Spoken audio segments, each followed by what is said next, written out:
everyone, and welcome to BookTrib's 15 Minutes with, a Merrill Moss Media production. Today, we're thrilled to welcome romance author Linda Ford. Linda has written more than 50 books, and she's got so many more on the way, so we're super excited. She's a member of the Romance Writers of America, and her most recent release is from the Montana Cowboys series, titled The Montana Cowboy Family. And that came out this month. So thank you so much for joining us, Linda. We're super excited to have you. Well, thank you for having me. I'm thrilled to be here. Absolutely. So I have Montana Cowboy Family here for those who haven't seen the cover. Let's chat a little bit about that one and kind of tell us where we are in the Montana series and the characters that we're meeting in this one. Okay, first of all, it's called Big Sky Country series, even though the titles all have Montana Cowboy in them. Okay. And it's the second in the book, or in the series. It's a 6-book series set in northwestern Montana. And it's the second one. The first one was out in October. It was Montana Cowboy Daddy. So it's a story. The series is about the powerful Marshall family. Grandfather Marshall rules the area and his family with a firm but gentle hand, and he is a bit of a matchmaker. And then there are 3 Marshall boys, the grandchildren, and so Dawson has the first story. What's the name has this? Logan has this story, and Connor has the next story, and then they have a sister as well, and she's looked after them since she was 15, and her mother died 4 years ago. So, and then she has a best friend, Carly, who has her own story that's coming out very soon, next year. And then Sheriff Jesse, who is best friends with the boys, and he has his own story. Do you want to hear a little bit about each of the stories? Oh, well, I'd love to hear about Montana Cowboy Family. What's happening in this one? Okay, it's about a teacher who has a secret that she keeps her from committing to family and things. And she finds 3 children who have been abandoned and neglected and abused. Oh, wow. And the cowboy is Logan, and he has his own reasons for not wanting to get married, and that's based on some of the decisions he made in the past. And they are forced to work together when they find these 3 children, and the children bring them together, of course. They end up with their own happy ever after. It's kind of a fun story to write because it's in a small town of Bella Creek that Grandfather Marshall started to provide a gentler place to live than the mining town of Wolf Hollow. So it's got its own little world and own little cowboys. What was it that kind of inspired the storyline or even the series? What is it about the cowboy idea that rings true for you? Well, what started this series was one night I could not sleep, so I decided to go to one of my happy places, which was Hawaii. So here I am walking down the beach in Hawaii, and in these thoughts, don't ask me where they come from, I discover a bag of money. And of course, in historical, it would have been gold, and that got me thinking about gold rush and how that affected the countries. So I did some research and found there was a small gold rush in Libby, Montana, northwestern Montana. Then I went there and did research. It was great, beautiful place with huge trees and big mountains and rushing waters and deer tiptoeing through the shadows. So that became the setting for my Bella Creek series. As to cowboys, well, what's not to like about cowboys? Exactly. I grew up watching westerns, and when I was dating my husband, he always watched westerns. So I have lots of background in westerns. Plus, I live in central Alberta, where there are cowboys every day of the world. Yeah. Go to town, there's cowboys. My husband is a retired rancher, and so I'm close to that culture, and I like it. I enjoy it. And cowboys, they're noble, right? And they treat Certainly women are. right. They treat women right. They better. Yeah. So how many books at this point are you up to in this Big Sky Country series? The one you're holding is the second, and there will be 6. The third Oh, one okay. is comes out. Oh, it's the Christmas story, I believe. Oh, good. Oh, that's wrong. It's the story. I'm sorry, I can't keep track of my timeline. There's too many. Yeah, the third one is Connor's story. I've just seen a cover mock-up of the cover. It's beautiful. It's about a baby left on his doorstep, and with a note saying it's his, but Connor knows it's not his. So Oh. it needs medical attention. So he gets the doctor's assistant, the daughter of the doctor, to help him. and neither one of them are interested in marriage, but they do enjoy it. Oh, that's super interesting. I love it. So, what about you've got other Montana Cowboy, many other books. Is that a different series, or is there only the two Montana Cowboy and then there's other series? Give us a little There's breakdown. a Yeah, there's a Montana Cowboy series. There's three of them, and Okay. the reason I wrote those was I was in where the Battle of the Little Bighorn was, Okay. and I thought, what happened to these people? You know, the survivors Mm. of that. And so I have their mother, the mother of these three boys, Oh, escapes and marries a rancher. So this is the story of their three. Of course, they would be mixed race and the troubles they face. And it was interesting. I have mixed race children, so it's interesting to write about the challenges they face. absolutely. And then I have an Eden Valley series, which is, I think it's 9 books long. I'm not even sure. And Eden Valley was it was based on there's a historical ranch in southwestern Alberta called Bayou Ranch, and it's Hmm. so beautiful. There's you on one hill you look down over all the old ranch buildings that are all restored to 1800s, and behind that is the Rocky Mountains, and there's a river running through it and trees. And I just fell in love with the setting, so that became the setting for my Eden Valley series. Interesting. Wow. And I mean, there's no sign of slowing you down either. I mean, you've got a bunch coming out in 2017. What's your year looking like as far as books coming out and what you've got on kind of on deck?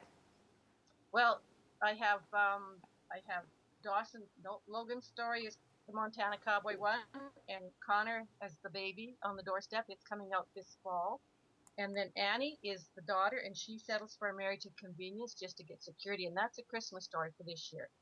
And then into next year is Carly and Jesse's story. And then I've begun working on a series of romances on the Santa Fe Trail. Ooh, That was very interesting research to do. So, I'm and sure.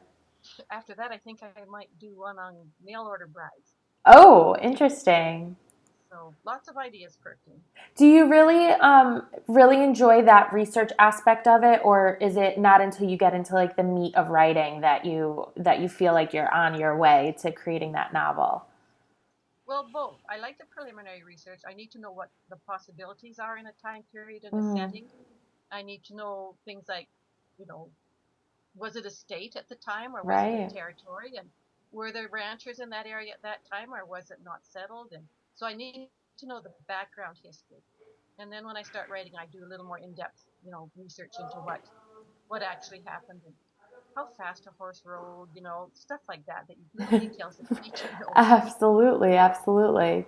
What got you kind of writing in the first place? How did you start writing novels and how did you know this was the genre you wanted to be in? Well, I didn't always want to write. From the time I was very young, my dream was, and I said it to everybody, was to have an orphanage and have 12 children. So I got married and we had 14 children. 10 are adopted and 4 are homemade. And it was fun, but when about 6 of them hit their troubled teen years at the same time, it was also very chaotic. Yeah, And I'm a friend of sure. yeah, yeah, very chaotic. And a friend at that time said, "Why don't you go to this writers' meeting with us?" And I thought, well, it's a good way to get out for the evening, right? And they played a video, or it wasn't, it was just a tape on how to organize your thoughts and create an outline. It was for a nonfiction project. And I was just totally sold on the fact that you could control things so well, because my life was not in control. And so I started writing nonfiction stories, like human interest stories and Oh, articles for papers. But my heart was in romance. It always has been. My mom introduced me to the Harlequin and Silhouette series when I was quite young. She bought them by the dozens and passed them on to me, and even after I was married and left home. So I wanted to write romance. So I just started the journey. I didn't know anything about it other than what I read, and I had a long learning curve, but I yeah. worked really hard to get there. And I have had lots of, help along the way, workshops and teachers and mentors. So it was good.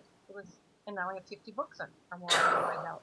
Oh, it's one of my questions with 50 books under your belt plus more coming, how and I mean you just mentioned the amount of children that you have. How do you find the time? How do you figure out how to fit writing it? Well, actually, my life isn't that busy now. The kids are all grown up. Of course. One lives at home, and I have a client living with us, and my husband lives here. So, and I have lots of kids coming in and going out. But Right. mostly, I try and write in the morning. I just, I have to work around everybody else's needs, but that's fine. I'm at home anyway. I have to be at home, and I've learned to say no to everything except family and my writing. Just, that's Absolutely. nothing else. Everything else is no. I can't do it. So, so I find the time, and it becomes a habit. You get up and go to work in the morning, right? Absolutely. That's so true. I get up and go to my office. So, Amazing. Now, you've written a lot for Love Inspired. What is it for you about those stories that really resonate? You like writing for them? What sticks for you? well, I like being able to combine my faith with the romance. I like the fact that you can have lots of physical attraction without having sex involved, Mm, which to me is a lot more powerful than having sex because it's beyond known the anticipation. right. And I get really really good editorial support.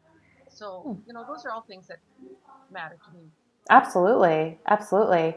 What about the stories themselves? Your inspiration behind each new story. Do you find it from the outside world? Does it just come to you? Or these ideas you have written down? How does it all happen? Well, they just come to me. I wish. Lately I've been starting to do a 6 book series at a time. Okay, And so I begin with, as I told you, some of the ideas about what I want to do for the right. 6 books. And then I sit down and I figure out, okay, how I need 6 people. I need 12 people, right? You need all the secondary characters. And so I kind of lay out the world and figure out their conflicts and everything before I start so that I don't end up repeating myself or having characters that should have been there that weren't there. And it's a lot of preliminary work, but once it's done, it makes it go a lot faster. Yeah, I'm sure. So, what about for you as a reader? Who do you like to read? Do you enjoy reading, or are you solely a writer's I writer? Yeah, I love reading, but I'm getting fussier and fussier about what I read. I want Oh, a book that's got some really good writing to it and lots of emotional development. And I'm kind of fussy about what I read. have you found any of that lately in anything? I hate to mention any names, but yeah, I found a few. Okay. So, what about fans if they're looking maybe to get a book signed? Do you have any kind of book signings coming up or any kind of tours that you're heading out on? I actually don't do that very much because where I Okay. live, I'm not very close to the that kind of a crowd. Yeah. Um, and I have tried doing book signings, and there just isn't the people here that are interested in romance. The Cowboys, right? They don't read romance. Exactly. They don't read romance.